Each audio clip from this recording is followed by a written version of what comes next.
Y como invitada nuestra concejala de la ciudad de Medellín, Claudia Carrasquilla. Cuando estaba en la fiscalía era la dama de hierro, sigue siendo la dama de hierro. Y por ahí esta mañana me decía un invitado, la sheriff. Ay, concejala, ¿cómo me le va? Hace días que no venía por esta mesa. Nacho, sí, la verdad, muchas gracias por la invitación. Pues bueno, esta actividad o este nuevo rol, mejor, de concejal, nos tiene copados todo el tiempo, pero bueno, lo importante. ¿Usted cuándo era más brava? ¿Antes que era fiscal o ahora que es concejala? Yo la hago como más brava ahora. Yo creo que ahora. Sí. Es que hay tanta indignación frente a todo lo que está pasando en el país, que eso lo mueve a uno como a luchar y luchar para que verdaderamente volvamos a ser el país que éramos Y es antes. que adicionalmente cuando usted trabaja en la fiscalía, yo creo que había que tener mucho cuidado con lo que se debía, ¿sí o no? Porque con lo que se decía, había que tener mucha cautela con eso. Ya en este momento usted como concejala, pues de hecho, ay, Danielito, y por no decir más groserías, pero se pone furiosa.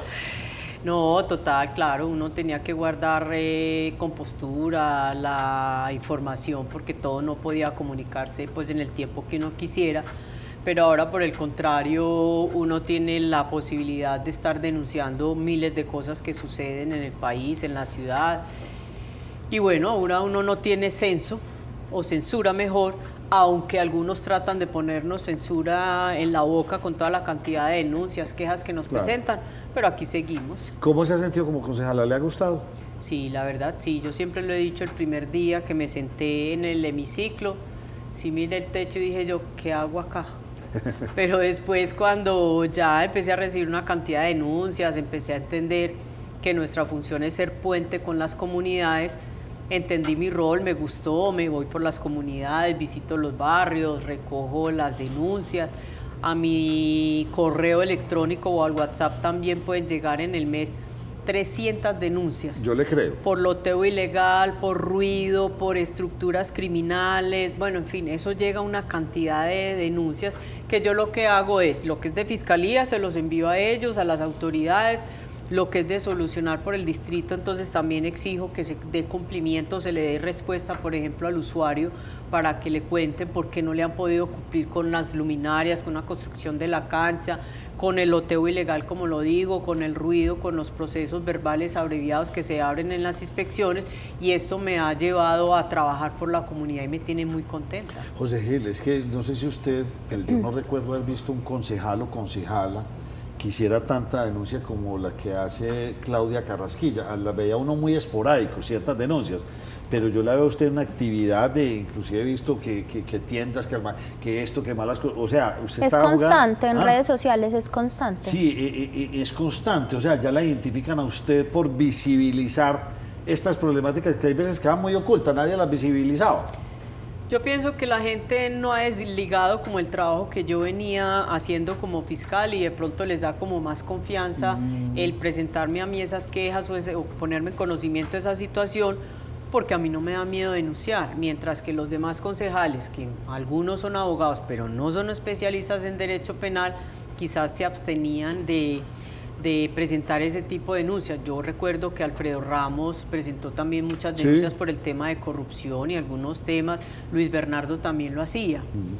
Claudia Ramírez también era la otra persona que lo hacía, pero ellos no entendían muy bien la dinámica de cómo presentar una denuncia, cómo poder articular con las autoridades para que finalmente se pueda avanzar en esas investigaciones. Entonces, de pronto por eso yo me he hecho más visible, porque como yo sí sé cómo hay que hacer o qué es lo que tengo que hacer, pues yo sí me voy al barrio, pregunto, entrevisto, denuncio, y eso es lo que hace que la gente se sienta contenta, que por lo menos uno le da respuesta. Al menos se sienten representados por usted, y eso está bien. Bueno, también. Sí. Andrea y José Gil. Concejal, a propósito de eso, sin lugar a dudas, la experiencia y experticia que usted tiene en ese ámbito penal, pues le da una ventaja comparativa muy grande sobre el saber cómo hacer esas denuncias. ¿Será que nos falta en recintos como el Consejo de Medellín pluralizar un poco más esos conocimientos para que no solo los concejales, sino también los ciudadanos entendamos cómo son los procesos de denuncias? Yo pienso que no solamente es eso, es la voluntad. A mucha gente le da miedo hacer ese tipo de denuncias porque mis propios compañeros me dicen, usted cómo es de berraca, cómo se mete al barrio, cómo hace la denuncia, pues porque claro, es que los delincuentes viven persiguiéndonos y amenazándonos en los barrios, pero yo pienso que eso es cuestión de voluntad y eso es formación. Yo recibí esa formación, los demás no lo han recibido porque creo que 2 o 3 más son abogados y especialistas en otro tema muy diferente, nada que ver con el derecho penal, entonces a uno esto le forma el carácter y lo hace que no tenga miedo. Quizás es por eso que se permite pues como hacer este trabajo y no, es que cada uno se especializa en su tema, hay unos dedicados al tema de familia, otro al desarrollo empresarial, otro a la economía naranja, el otro en el deporte. Entonces, esa es lo bonito del Consejo, que cada uno tiene una especialidad en la que se dedica y por eso podemos abordar todos los temas o problemáticas que tiene la ciudad. Concejal, usted decía cuando era fiscal tenía que guardar compostura, ya no la guarda. Pregunta. Y la otra, ¿no será que a usted le está yendo la mano? Y me refiero puntualmente al caso de Daniel Quintero. Daniel Quintero es un irrespetuoso con Raimundo y todo el mundo, pero usted como que le salió el corte a Daniel Quintero pues al golpe con golpe. Es que la verdad cuando yo escucho todo lo que hablan de Daniel Quintero y ahora que tuve la posibilidad de estar en el Consejo y de conocer de primera mano toda la información que hay sobre la corrupción en la que él incurrió junto a sus secretarios, contra sus secretarios y subsecretarios, contratistas, de verdad que a mí me enerva la sangre no poder decirle la cantidad de cosas que yo le digo a él a través de las redes. Y él anteriormente me tenía bloqueada, entonces me tocaba decirle a la gente que por favor le enviaran mis videos y las denuncias que yo hacía, hasta que ya entró en campaña y ya me desbloqueó y ya peleamos tú a tú. Pero es que realmente él tiene un estilo muy particular de hacer política y es llamar la atención. Y yo tengo un estilo muy particular y es burlarme de él, porque como no han podido las autoridades adelantar en los procesos, porque de verdad tiene 600 y pico denuncias, entre esas hay 4 que yo presenté antes de ser concejal y no avanza, se entregó toda la información por miedo, por cúmulo de trabajo, entonces ¿qué queda?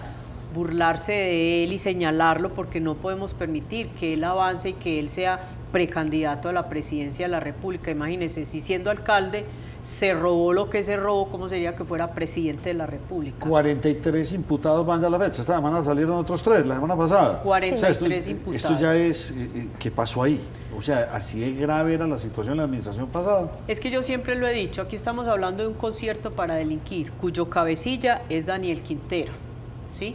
Porque ustedes han visto en todas las administraciones departamentales, locales y del orden nacional que hay 1, 2 denuncias contra secretarios, ministros por corrupción, pero es que aquí es imposible que sean 43 personas y todo es el mismo modo de operar, es decir, siempre la modificación del manual de contratación para poderle dar los contratos a las personas que ellos querían, modificar los pliegos de condiciones para que la gente contratara. Entonces, siendo un mismo modo de operar, estamos frente a un concierto para delinquir, porque hay una persona que se encarga de distribuir el trabajo, que no es coparticipación, porque muchos abogados ahora miran a decir que estoy hablando de la coparticipación criminal, sino que hay un fin común, y era robarse el dinero de la ciudad de Medellín bajo una misma modalidad, con la participación de estos funcionarios y exfuncionarios. Yo estoy perdido ahí porque quiero aprovecharla a usted como exfiscal. ¿Están las pruebas? Todos los elementos están. Esas pruebas usted como fiscal, cuando usted fue fiscal, usted las hubiera recibido y las hubiera homologado. Total, es más, ya tendría, no una, tendría por lo menos 20, 25 imputaciones de cargos, ya iría en juicio oral y estuviera a puertas 43 más Daniel Quintero, ¿por qué no está pasando nada? Porque los procesos de delitos contra la administración pública son difíciles de probar. Aquí hay una falencia muy grande y es que ni los jueces ni los fiscales están no instrumentalizados, porque después me malentiende, no están preparados para atender ese tipo de denuncias. Si nosotros vamos a mirar la imputación que hizo la fiscal a él por el tema de aguas vivas, vemos lo enredada que estaba ella para hacer la formulación de imputación, y no es porque no tuviera los elementos están y estaban en ese momento, sino que es muy difícil hacer una imputación por los delitos contra la administración pública, porque son celebración indebida de contratos, porque es contrato sin el cumplimiento de los requisitos, porque es un fraude procesal en muchas de las oportunidades, y si uno no conoce la norma como tal, si uno no hace la relación de los hechos jurídicamente relevantes con la norma, que los hechos jurídicamente relevantes son esos elementos que a mí me trae el investigador, como los documentos, y yo no lo relaciono con el delito en el que puede incurrir, con esas acciones que hace esa persona, por eso es que se enreda y hace más difícil poder hacer ese tipo de imputaciones. Pero ya ve usted, entonces no va a pasar nada. No, sí va a pasar, y de hecho vienen más imputaciones. Y lo otro es que la fiscalía o los fiscales tienen temor porque las presiones que vienen del nivel central son bastante fuertes para que no se hagan esas imputaciones. De hecho, ese día que a Daniel Quintero se le llamó a formulación de imputación, la fiscal al parecer recibió muchas presiones para que ella no hiciera la imputación, al punto que ella se veía muy nerviosa realizando esa formulación de imputación, y por eso es que ella se confunde una cosa con la otra, y los abogados aprovechan, porque ese es el ejercicio de ellos, para enredarla y entorpecer más el tipo de audiencias. Por eso Daniel Quintero puso a ese ex magistrado de igual manera para que enredara más todo ese tema de imputación de cargos, y cuando ya el fiscal está en la indagación como tal, les da miedo, porque de las denuncias, por lo menos en que yo presenté, yo me hice víctima, cuando he acudido para mirar el estado en el que se encuentran, lo que me dicen los fiscales es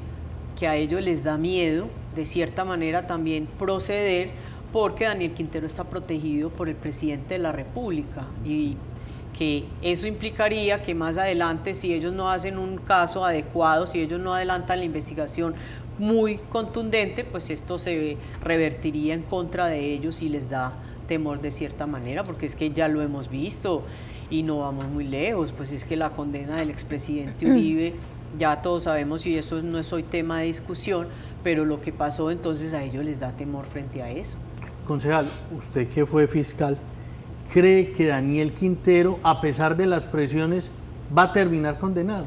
Sí, porque los juicios se demoran, porque apenas vamos en una sola formulación de imputación, vienen muchas más, pongámosles que tenga 30, 40 de esas formulaciones de imputación, que en el 2026 ya no tengamos este gobierno nefasto, que ya no existan esas presiones para los fiscales ni para los jueces, en que podamos avanzar en los juicios, en las investigaciones, y finalmente pueda existir 2, 3 condenas de todos esos delitos de los cuales se dice que él cometió.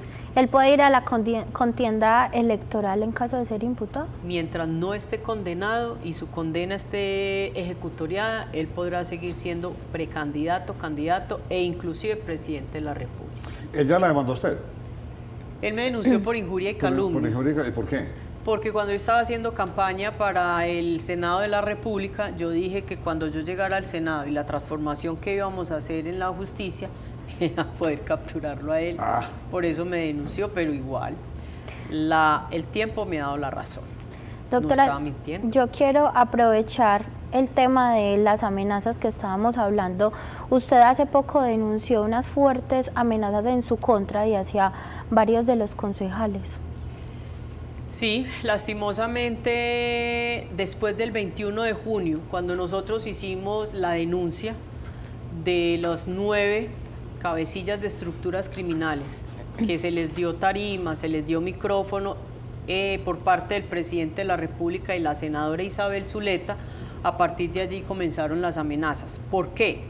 Porque pues el día que él subió con ellos a tarima, pues claro, nosotros empezamos a quejarnos frente a la afrenta que le habían hecho a la justicia, que lo hubieran hecho en la Alpujarra, bueno, todo lo que sucedió allí. Pero además de todo es que a mí me llega una tutela por parte de alias Saya, que es Juan Camilo Castro, que es uno de los cabecillas de la terraza, porque él dice que él no estaba en la tarima, y que además de eso, yo porque lo estaba señalando de ser cabecilla de la terraza, si él no era cabecilla de la terraza.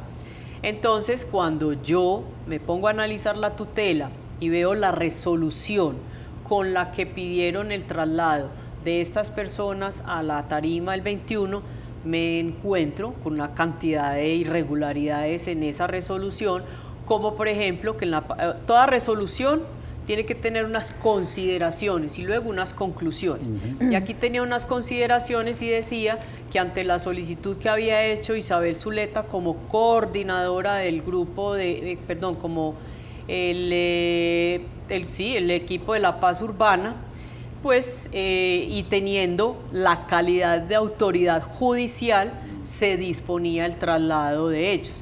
Y eso es totalmente falso porque ellos no son autoridad judicial.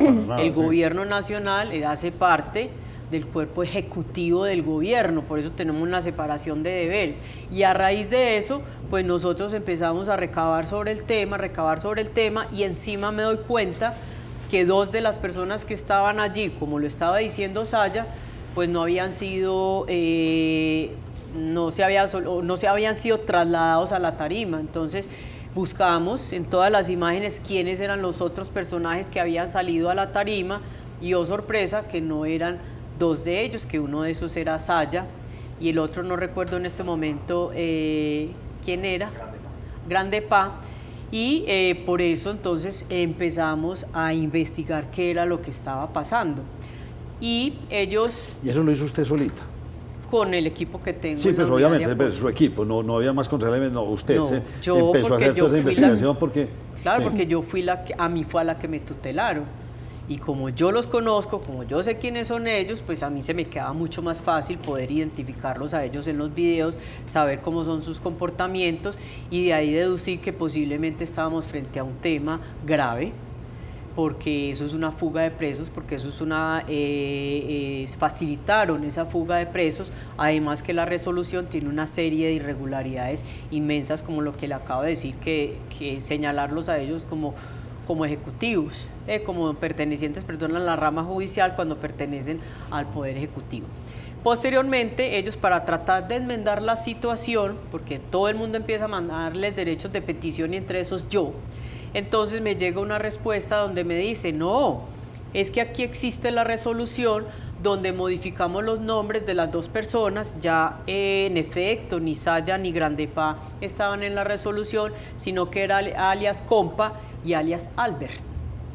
Compa es la mano derecha de Douglas, Albert es cabecilla de los Pacelli, pero cometen otro gravísimo error y es que la misma resolución dice que en un correo que recibieron solicitando el cambio del 21 de junio, pues se accedía a la modificación de la resolución, pero con un pequeño error que la resolución es del 20 de junio. O sea que ellos tenían el don de la revelación, de ser adivinos y saber que el 21 iba a llegar un correo para sacar una resolución el 20. Es que, qué equivocada tan magistrada. Pues que cuando las trampas no se hacen bien, por eso están sujetos a errores. Entonces todo eso nos permitió a nosotros presentar todas esas denuncias y eso les molestó demasiado, tanto a Isabel Zuleta como al gobierno nacional, como a los cabecillas de esas estructuras criminales, porque en verdad todo eso hace que se melle esa posibilidad que tienen ellos, que creen que van a salir en libertad o que se les van a reducir las penas. Y todo eso es lo que hace que ellos empiecen a presentar esas amenazas porque han llegado por diferentes medios o por diferentes fuentes, pero todos concluyen en lo mismo. Son los cabecillas que están sentados en la mesa de diálogo los que están molestos porque nosotros los estamos colocando en evidencia. Y nótese que además de todo, las amenazas están llegando contra Andrés Tobón, que era el secretario de Seguridad cuando los capturamos a ellos. Federico, que era el alcalde cuando se propuso descabezar a todas las cabecillas que teníamos acá en las estructuras criminales en persecución al crimen organizado.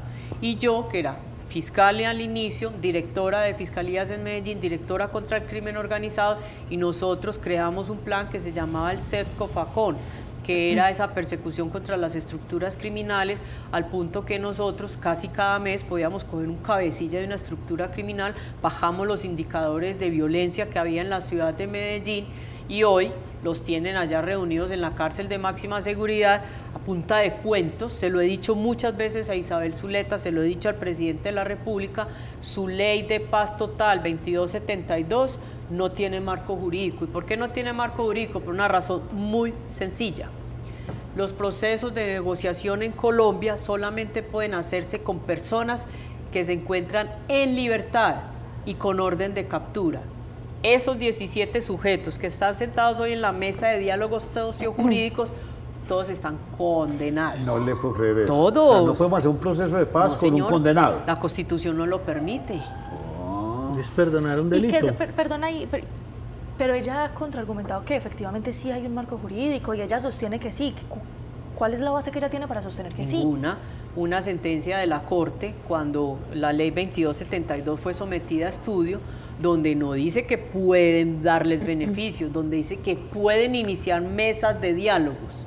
Claro, y las mesas de diálogos llevan ahí, vamos ya para 3 años de mesa de diálogo, pero no va a obtener ningún resultado porque ni la Constitución ni la ley permite que personas condenadas y descontando pena vayan a recibir ningún beneficio. Y es que usted tiene razón, por eso es que cuando se los llevan presos para Estados Unidos, antes de ser condenados, Todo es previo. buscan todas esas prebendas, ¿sí o no? Los principios de oportunidad los principios son de siempre oportunidad, antes antes de.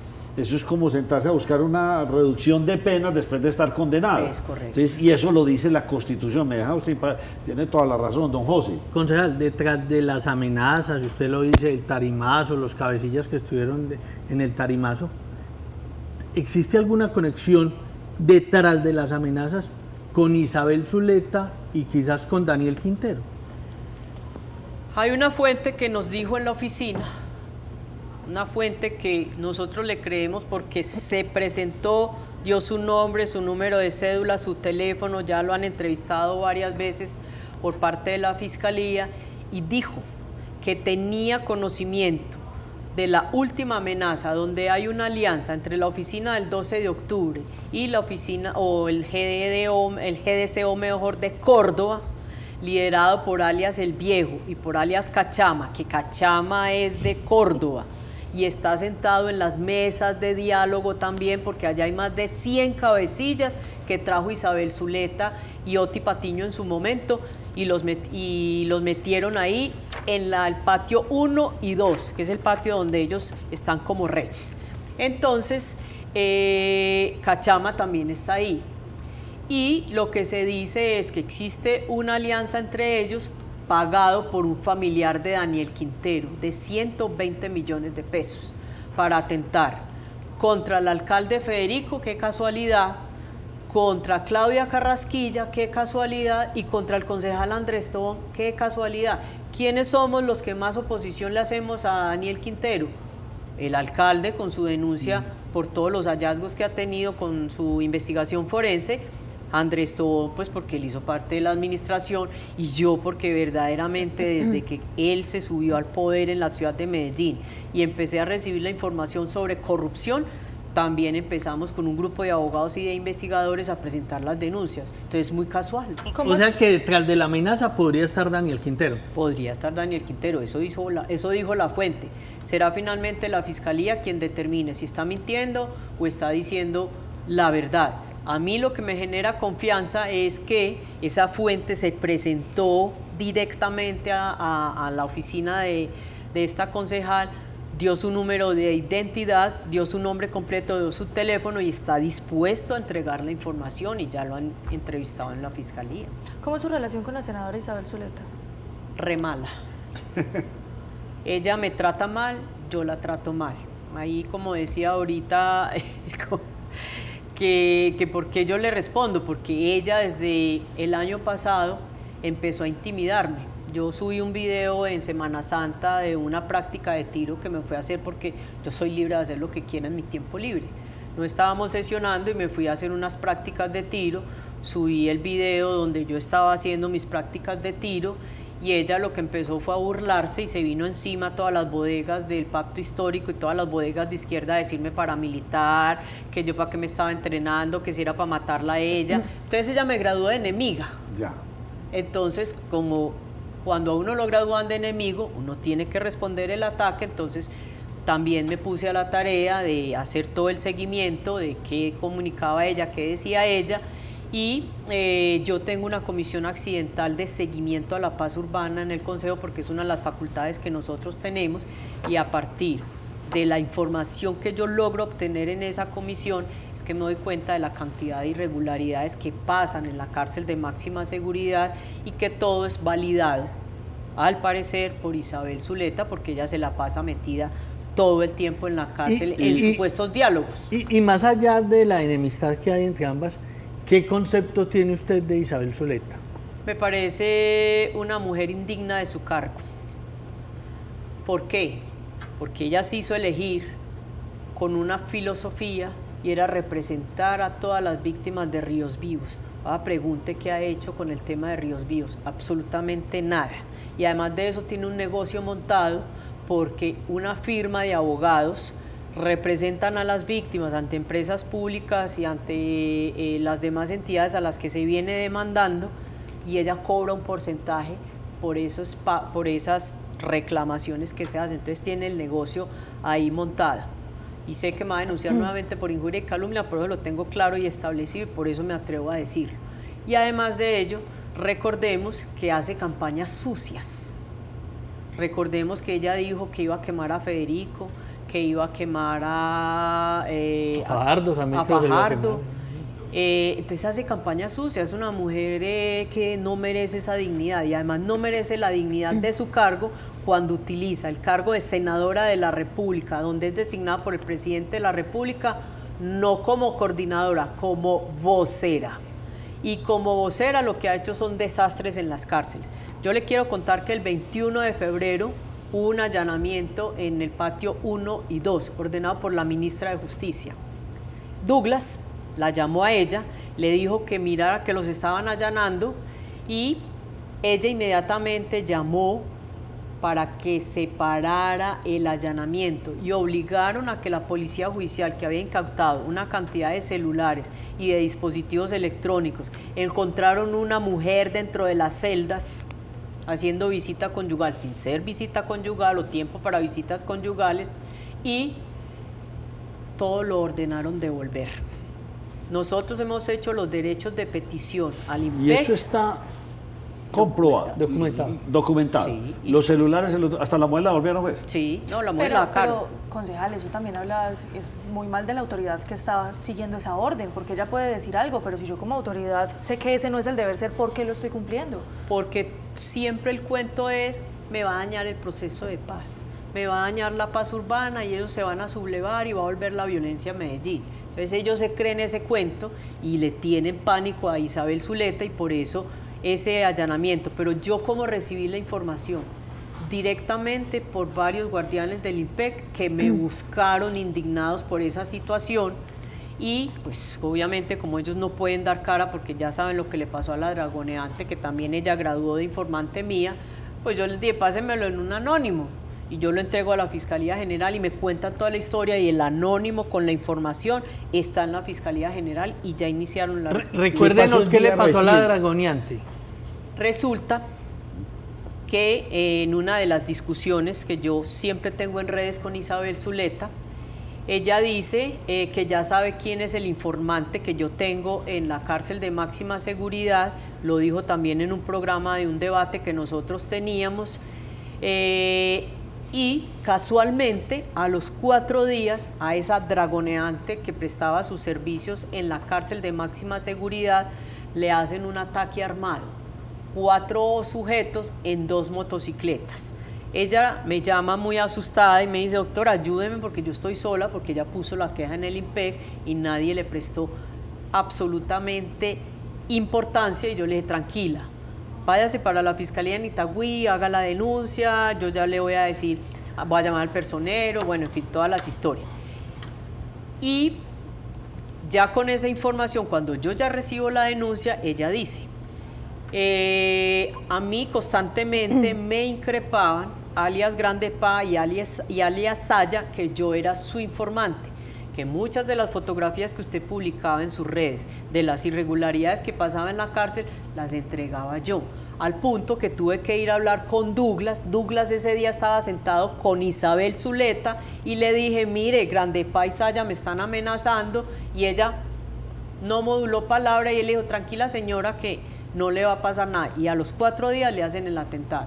Yo, con mis propios medios, a través de derechos de petición, le pido a la Secretaría de Seguridad del municipio de Itagüí las cámaras de seguridad, porque ellos tienen un sistema de cámaras muy bueno, muy potente, y oh sorpresa, que en efecto la siguieron 40 cuadras para hacerle el atentado.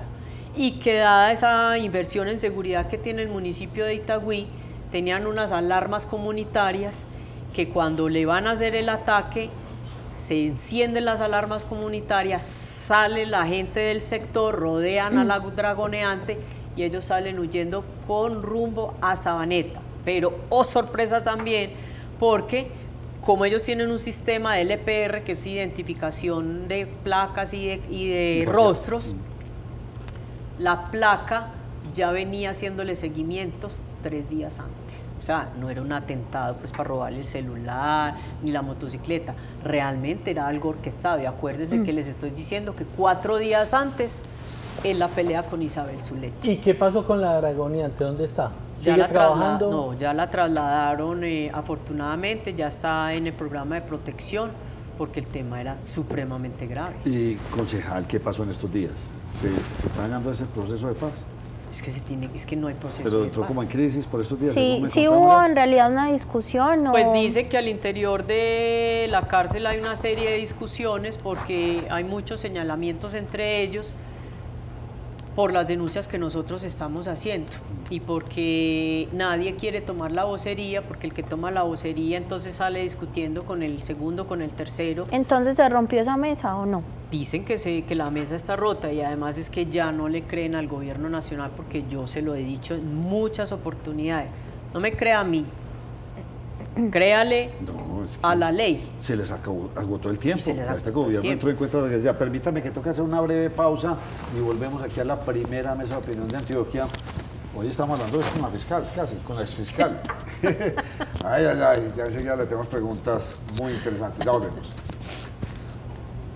Entonces, las denuncias de ustedes o estas amenazas, ¿en qué van a hoy? Hoy precisamente a las 8:30 de la mañana me llamaron de la fiscalía y estuve casi 6 horas, perdón, menos, 4 horas hablando sobre cada uno de los puntos de las denuncias, porque a hoy ya llevamos 5 denuncias, pero todas confluyen en el mismo tema. Mesa de diálogos sociojurídicos, paz urbana, de ahí provienen unas alianzas. Y no les he contado algo también muy importante, y es que al parecer lo que es la mal llamada oficina de Envigado tiene nexos con las disidencias de las FARC. No solamente con el Frente 36, 18 y 33, sino también con la Jaime Martínez.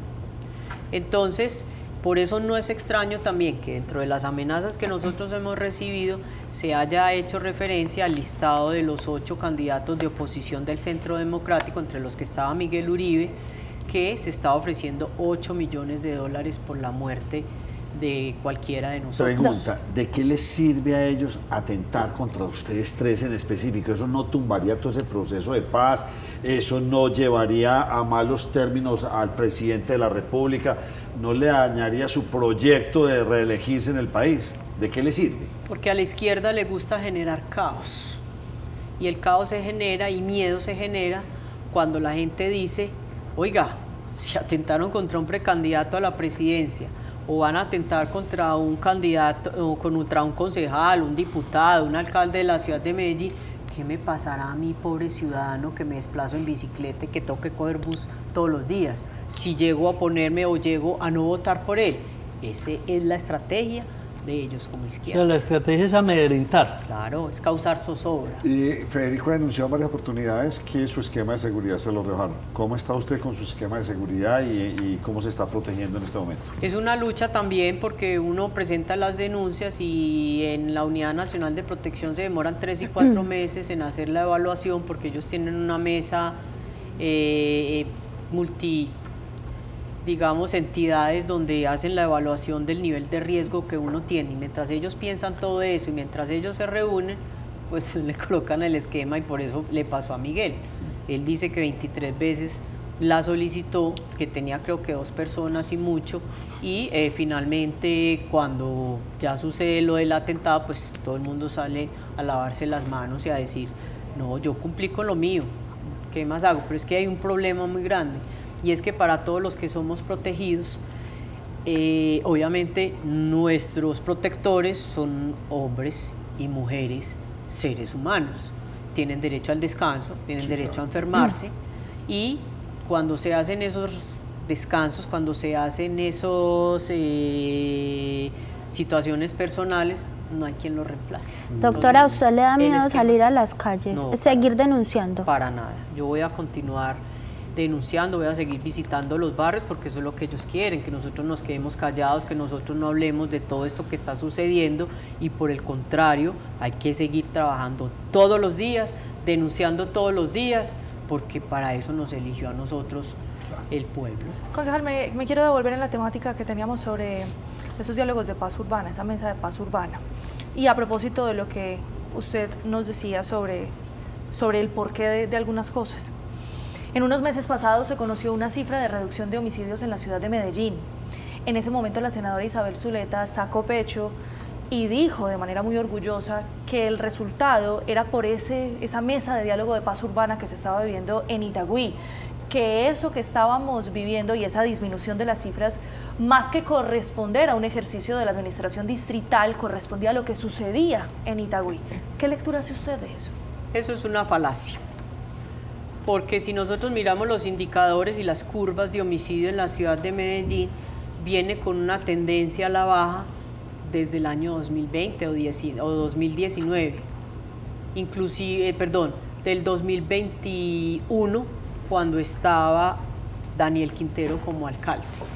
Pero es una dinámica de trabajo que se venía haciendo de persecución desde la Fiscalía General de la Nación, por unas dinámicas con policía se viene haciendo, con capturas, con inteligencia artificial que permite organizar los casos y finalmente sacar las órdenes de captura. Y eso obedeció a la baja de los homicidios. No es como ella dice que es porque ellos simplemente hicieron un acuerdo, es que le quiero echar otro dato.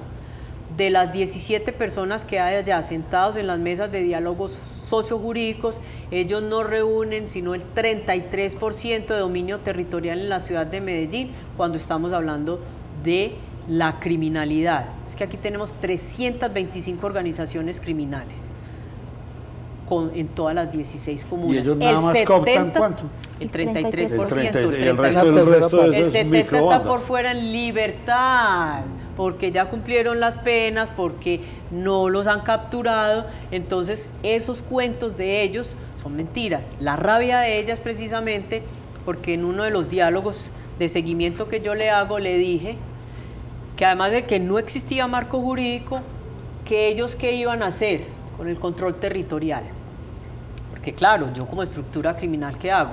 Coopto un barrio, ¿para qué? Para poder vivir de las rentas criminales de ese barrio, llámese extorsión, venta de sustancia estupefaciente. Entonces, supongamos que en la hipótesis que yo me vaya a negociar con el gobierno, ¿yo cómo le voy a garantizar a la ciudad de Medellín que ese terreno que yo tenía cooptado no lo van a volver a cooptar otras estructuras? ¿O cómo yo le voy a garantizar que no lo negocié para entregárselo, por ejemplo, al Tren de Aragua?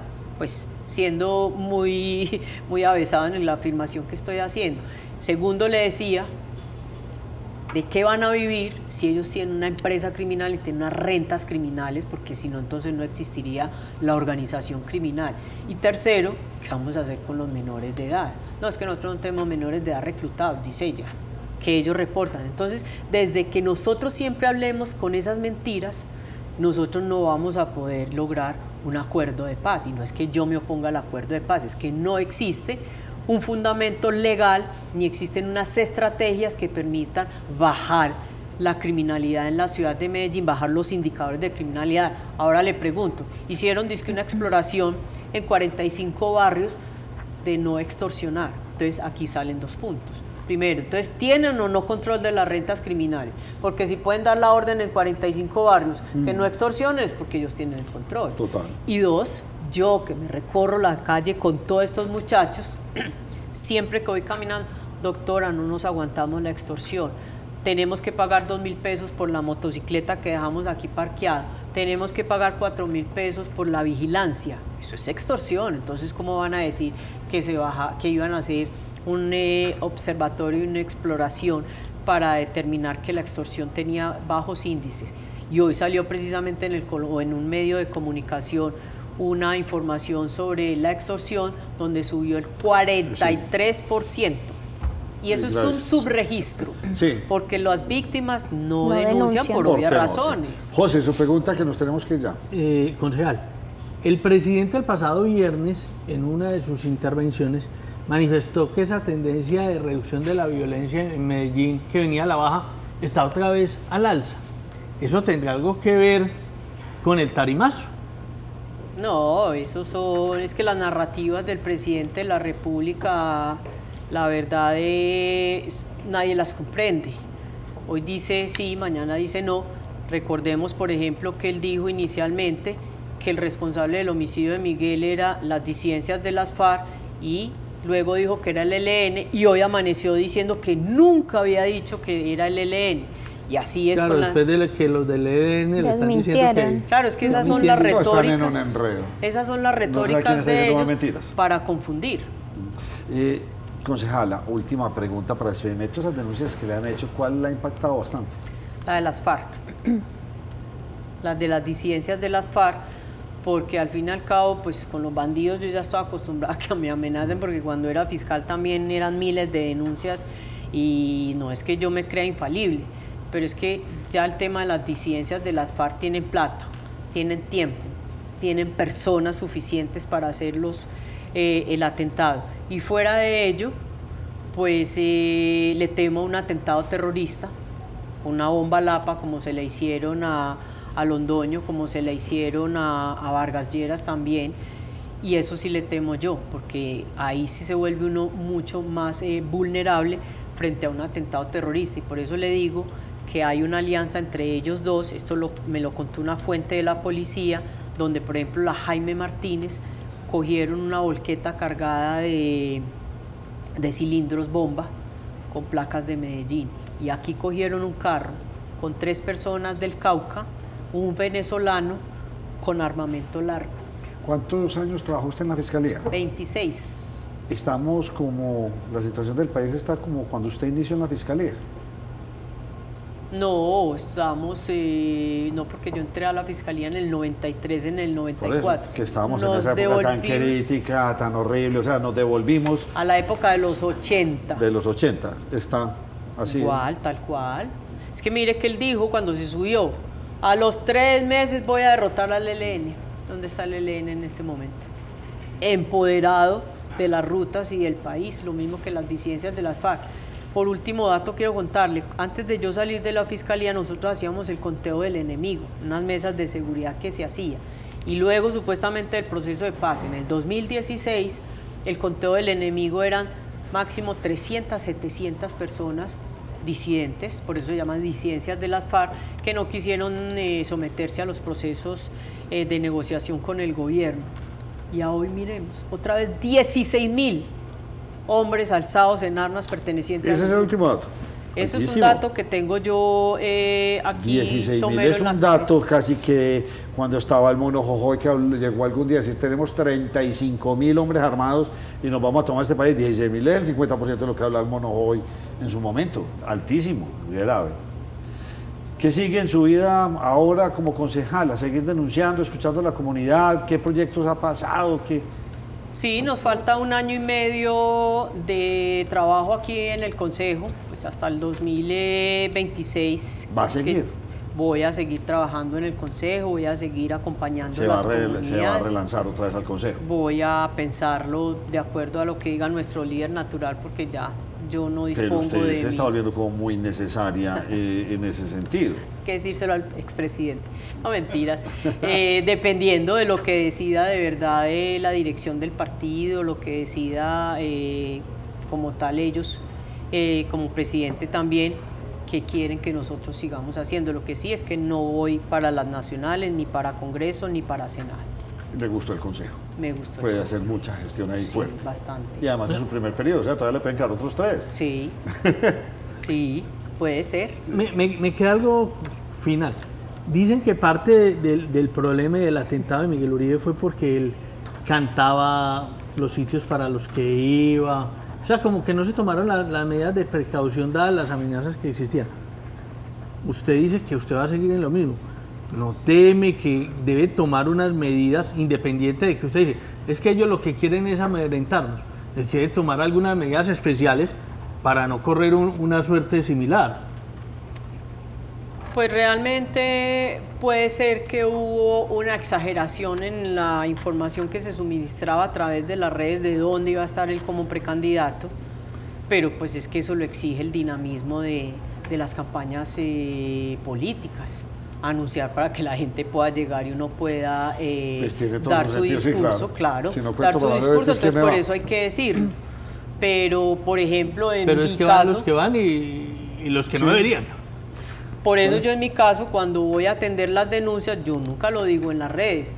Articulo con, incógnita, suavecito, con todo el escucha, esquema de y seguridad. ya pasas el video toda brava. Y sí. O lo hago desde el mismo punto. Así, Concejal, ¿usted a largo plazo se ve como alcaldesa de Medellín?